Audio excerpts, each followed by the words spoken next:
So my task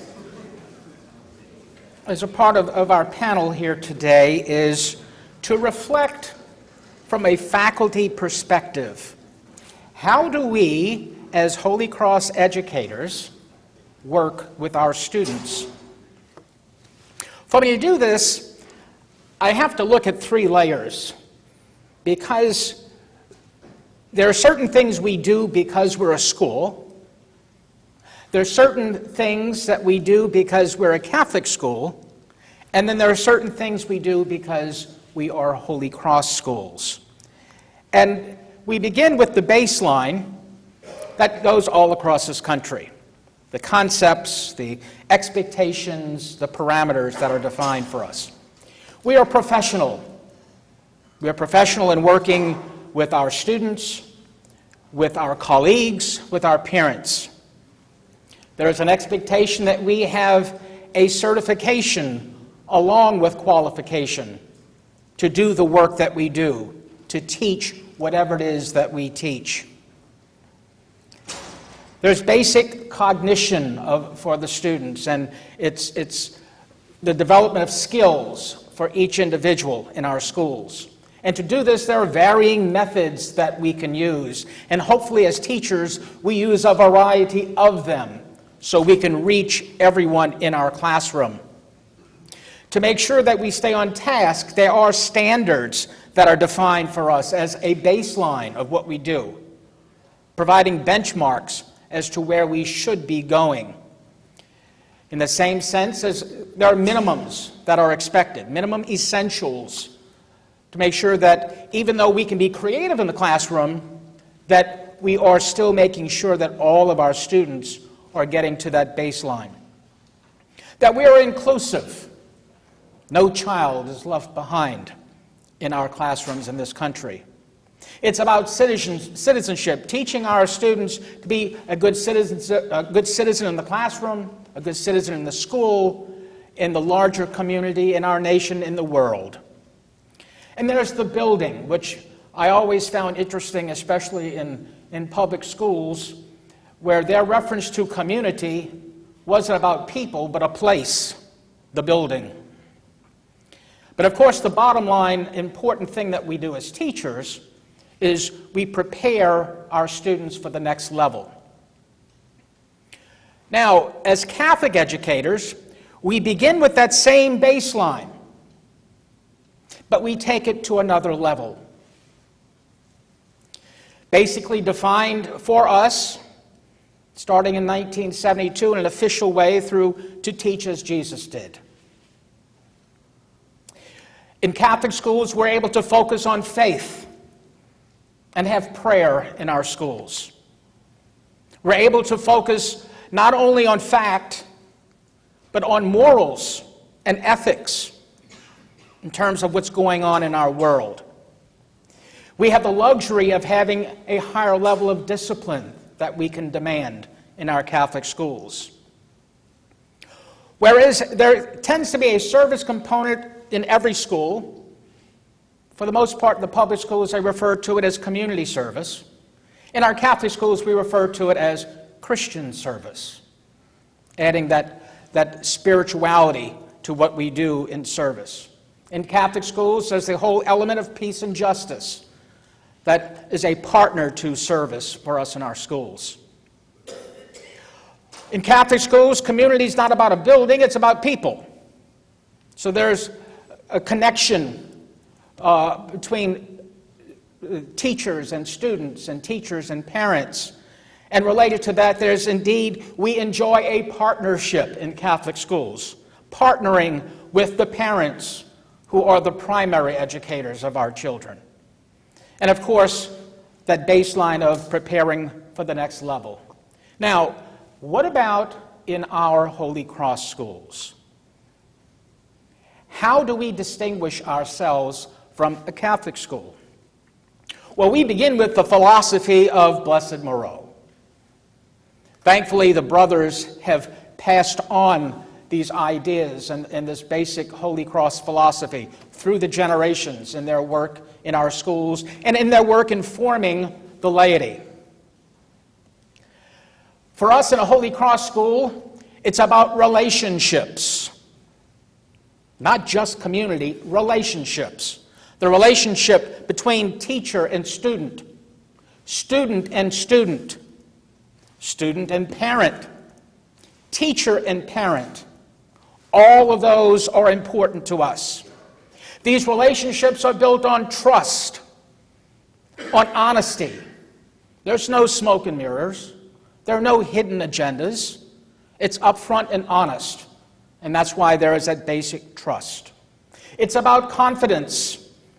As teachers, having confidence in our students, and more so, building confidence within our students so they can move forward, feeling good about who they are as people. It's about building respect. A Holy Cross teacher obviously demands respect from our students, but not without giving respect in return. For respect to truly exist, it cannot be a one-way deal. It's about being family. We take community to the next level. We're talking about relationships in our schools. And with family, you have the best of times and the worst of times, like in all of our individual families. And that's a part of the experience. It's about expectations. As effective teachers in our Holy Cross schools, we clearly define what we expect. We define to our students what we expect of them. And for expectations to be effective, there has to be consequences. You know, in the mind's eye of a student, when you talk about consequences, they right away think, oh, here we go, here comes the hammer. There's the downside. But consequences can be good. And they must be good if the action is good. So when the expectations are met, it's about our making sure our students experience good consequences because of it. We're able to have the luxury of taking discipline to the next level, because as we build confidence, as we clearly define our expectations, and we're able to reward the good behavior, what grows with that is a self-discipline. And that's a form of truly preparing our students for society, not just for the next level. It's about bringing hope to our students within our schools, but more importantly, bringing hope to the world as our students become adults. We rely heavily on understanding, and for our students to understand that God has a hand in this. Divine providence will play an important role in our working with our students. Talked about community service in public schools, Christian service in Catholic schools. In a Holy Cross school, I think it's apostolic service. It's about discipleship. It's about helping our students to understand what it means to be Christ-like in performing service. The whole spirituality element of that, it's about helping our students prepare themselves to become citizens for heaven. It's about enabling our students to have the competence to see and then the courage to act. Competence alone is not going to be a great help in our society, but there needs to be the courage to act upon that competence. Now, as we look a little closer at the Holy Cross education, one of the things that's important for us to understand, the students are not here for us. They don't come to our schools to provide us with jobs. That's not what it's about in a Holy Cross school. The fact is, we are here for our students. And it's important for us to continually understand that, even though with time we wander, perhaps. Especially once someone's been around the block a few times in this business, as we lose sight, it's like, I'm the centerpiece. The whole universe revolves around me as an axis. No, it's not about me. It's about the students that we serve. And we need to remind each other of that along the way, because we can all be guilty of that. We are not teaching subjects in the Holy Cross education. We are teaching students. The subjects are kind of a byproduct, but it's about teaching students. People. Actually, in my opinion, it's not even about teaching. It's about learning. Because I teach doesn't necessarily mean that there's learning taking place in that classroom. And one of the challenges is for us to understand that and to acknowledge it, and to make sure that what we're doing as teachers is all based in making sure that all of our students, wherever they are in the skill spectrum, that they are learning. That's what it's about in the Holy Cross School. It's not about talking about it. Talk is cheap. It's about walking the talk. It's about doing it, not talking about it. It's not about what we say. It's about what we do. It's what we model. We are not capable of keeping secrets from our students in Holy Cross schools. They know who's upset with whom without anyone saying anything about it. They are very perceptive. The most effective way that we teach is through modeling behavior. And that is one of the things that makes our Holy Cross schools as awesome as they are. It's about enabling the mind, the heart, the soul, and the body. And if we're doing it right in a Holy Cross school, we can't separate those four things. It's part of the package. And it has to be the whole package. The most effective way to do this is through hands-on learning when we have that opportunity. It's about taking theory and helping our students to apply theory. Because through hands, that's what they will remember, not the stuff that they're memorizing for a test. That's where we're touching the heart. That's where we're forming the heart. As teachers of the faith in a Holy Cross school, for us as teachers, it's about living the gospel. Now, about 10 years ago, actually it was Brother Donald and Brother Stephen told 4 lay principals who are all in this room, all these people in this room, and we were told it's time for the lay folks to start presenting at some of these gatherings. And so with that, we divvied up 4 different themes we came up with that we thought characterized Holy Cross education. And my charge was to do something about educating hearts and minds. Well, I did the research and found out what Moreau said and listened to other educators who have lived the Holy Cross education experience. But at the time, I thought, I need input. I need to hear this out of the mouths of babes. At the time, I actually ended up serving this particular year as campus minister because one of our schools hijacked our campus minister at the time. And as I was doing the hiring to fill all the positions, I realized I didn't fill the position of campus minister. So I decided, I can do this, and this would be good for me. And so I did. That year I served as campus minister. And one of the things that it meant was that I was going to teach a section of senior religion that we call peer ministry. And they were indeed the spiritual leaders of the school. And so I asked these students to define for me what makes a teacher, a good teacher, one who indeed educates hearts and minds. And there were 30 in the class, and they all gave me their input, and they gave it to me in writing. And so, in David Letterman's style, I decided, well, let's put this in a top 10 list. And this is what they told me, the message that I continue to use. Number 10, they hold us accountable without anger. Number 9, they're not on a power trip. Number 8, teaching is not just a job for them. Number 7, they have a greater sense of commitment, not only to teaching, but to us as students.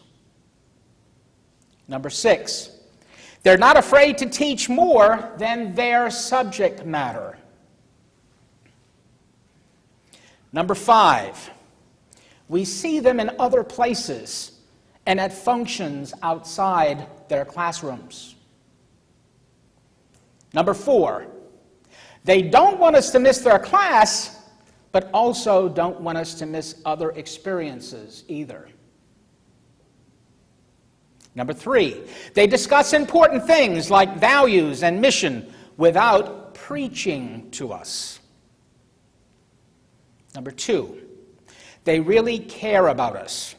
They feel our pain and they share our excitement. And number 1, this came out of every one of them. They just get it. Of course, so what do you mean by that? And so that's when the other stuff would bubble up. So the students get it. They know what's expected. They know what to expect in our Holy Cross schools. Now, as I look at it, as teachers, believing in mission is not enough. Teaching mission is not enough. In a Holy Cross school, if we truly embrace mission, then we have to model it in our own actions and behaviors. They never stop watching us. They never stop listening to us. And even though they may not say it to us, there are no secrets. So, as Holy Cross educators, as Holy Cross teachers, it's important for us to model what we expect our students to become. In all of our schools, we all have our ways of taking theory and making it an application, experiential learning for our students, and especially with regards to mission. That's a strength of all of our schools, that we don't just talk about it. Well, one way that we do that in Sherman Oaks is through a retreat program that is based in social justice. We do this retreat for our juniors, and we do it the junior year because part of the religion curriculum for the juniors is peace and justice, theory. And so we saw an opportunity, let's apply this to real life. And so we created a program 4 years ago, actually based on one of our Holy Cross immersions that we had just hosted. And the spirit of this program, it's a 4-day retreat, and we live in community at school. They bring their own bedroom furniture, sleeping bags. The students are responsible to help with meals and cleaning up after themselves. So we truly live in community, family. We are being family, just a big one. And with the trust and all the stuff that's expected. And the focus of the program, our theme is building respect. And with it, we work with folks in the community. We spend one whole day. It's basically defining for the students the fact that needy doesn't always mean that people are poor. There's all kinds of needs. So we do spend one day working with the poor and the homeless. We spend one day working with the elderly, where the kids go and spend an entire day in nursing homes, often one-on-one with dementia patients. We spend another full day working with, we say the challenge, but working with both children and adults with disabilities. We push the envelope to make sure that students find themselves outside of their comfort zone, because that's important. Well, for we do this 6 times a year now, and one is always the week before Thanksgiving. And for that particular session last November, one of our students asked me, "Can I videotape?" Well, I had to define for him that we have to be conscious of privacy for folks, so we need to get permission before we use stuff. But yeah, you can do this, because what he wanted to do was he wanted to put together a project to use for his television studio class. And ultimately, what he was going to produce would be used in our Notre Dame TV network program that happens every Friday morning. So this young man, on his own, videotaped, and then the entire Thanksgiving weekend, his mom and dad tell me, that he almost didn't leave the room working on editing all the stuff that he shot. Well, again, if you're not sure if learning is taking place, you need to ask your students. Because in my close, I want to share what this young man put together by himself. The first time I saw it, it was already on our website, which probably wasn't good. I didn't even look at Facebook. And I have to tell you, after I first saw it, it was like 5 minutes before I could even speak.